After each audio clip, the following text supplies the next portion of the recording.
आज बात करेंगे डायलिसिस के बारे में। कोई भी व्यक्ति डायलिसिस लेना नहीं चाहता है, लेकिन हर एक किडनी का डॉक्टर, डायलिसिस सेंटर, हॉस्पिटल वाला ये चाहता है कि सभी का डायलिसिस होते रहे टाइम पर। देखिए अब मैं बात करूंगा एलोपैथी का, जो विज्ञान की डायलिसिस के बारे में बात करता है। उसमें क्लियरली लिखा है कि डायलिसिस बिना मतलब का नहीं होना चाहिए। डायलिसिस रूटीन का चीज़ नहीं है कि हर एक सप्ताह में 2 डायलिसिस होगा, ये चीज़ नहीं है डायलिसिस। उसके बारे में लिखा है एलोपैथी के किताब में, नेचुरोपैथी की बात नहीं हो रही है, एलोपैथी के किताब में डायलिसिस को जितना दिन तक टाला जा सके उतना टालना चाहिए। कोशिश ये करनी चाहिए कि डायलिसिस स्टार्ट ही ना हो। ये बात एलोपैथिक के डॉक्टर्स को पढ़ाया जाता है। इसके बाद कहता है कि डायलिसिस जब आदमी के बॉडी में पानी भर जाए, दम फूलने लगे, मुश्किल में आ जाए, तब डायलिसिस करना चाहिए। क्रिएटिनिन के आधार पे डायलिसिस नहीं होना चाहिए। ये तो एलोपैथिक में भी बोला जाता है ना, डायलिसिस नहीं होना चाहिए।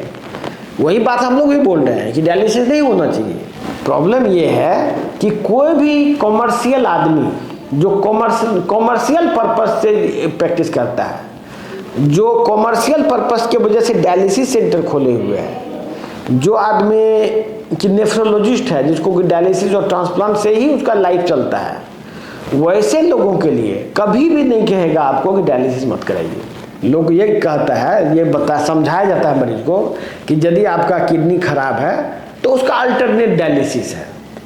ये बिल्कुल झूठ बात है। अल्टरनेट इसका डायलिसिस नहीं है। एक तो डायलिसिस से लाइफ लंबा नहीं चल सकता है, दूसरा बहुत लोगों को डरा धमका के डायलिसिस पर डाल दिया जाता है, जबकि बिना डायलिसिस का 5 साल और जीता हो। जैसे आप डायलिसिस के चक्कर में पड़ते हैं, आपका लाइफ ऐसे ही घट जाता है। तो ये डायलिसिस के बारे में जो भी बताता है आपको व्यक्ति, जो भी आदमी बताता है, ये साइंस की बात नहीं कर रहा है, वो बिजनेस की बात कर रहा है, वो अपना बिजनेस रोजगार चलाने की बात कर रहा है। इसीलिए बोलता है कि डायलिसिस रेगुलर लीजिए। किताब में, साइंस में, विज्ञान में, किसी भी जगह नेफ्रोलॉजिस्ट को पढ़ाया जाता है, जो किडनी का डॉक्टर है, उसको ये बात पढ़ाया जाता है कि डायलिसिस नहीं होनी चाहिए। जैसे कोई मरीज का क्रिएटिनिन थोड़ा बढ़ा, उसको ऐसा डराया जाता है डायलिसिस के बारे में कि ज़्यादातर लोग डर से ही डायलिसिस शुरू कर देता है। ये टोटल ही झूठ बात है कि डायलिसिस के बिना आदमी जी नहीं सकता है। हाँ, डायलिसिस भी जरूरी है। डायलिसिस कब जरूरी है? जब आपका दम फूलने लगे, जैसे आपको इलाज में है, मेटाबॉलिक ट्रीटमेंट ले रहे हैं और आपका दम फूलने लगे, तो उस कंडीशन में डायलिसिस लेना जरूरी है। उसमें डायलिसिस आप ले सकते हैं। लेकिन यदि हमारे डाइट चार्ट से, दवाई खा के आप लाइफ नॉर्मल जी रहे हैं, तो आपको डायलिसिस किस लिए लेना है फिर? तो ये जो डायलिसिस के बारे में बताया जाता है, इसके बारे में हर एक व्यक्ति को जानना चाहिए डायलिसिस के बारे में। नहीं तो फिर आपको गलतफहमी के शिकार होकर आप जो हो रहा है उसके शिकार हो जाएंगे। आज डायलिसिस एक बिजनेस बना दिया गया है। आप देखिए, जहाँ तहाँ लोग डायलिसिस सेंटर खोल रहे हैं। गाँव में भी डायलिसिस सेंटर खुल रहा है और लोगों को समझाया जाता है कि डायलिसिस करने से आपको अच्छा होगा। लेकिन डायलिसिस करने वाले से पूछिए, जो डायलिसिस करा रहा है, उससे पूछिए कि डायलिसिस अच्छा चीज़ है कि नहीं।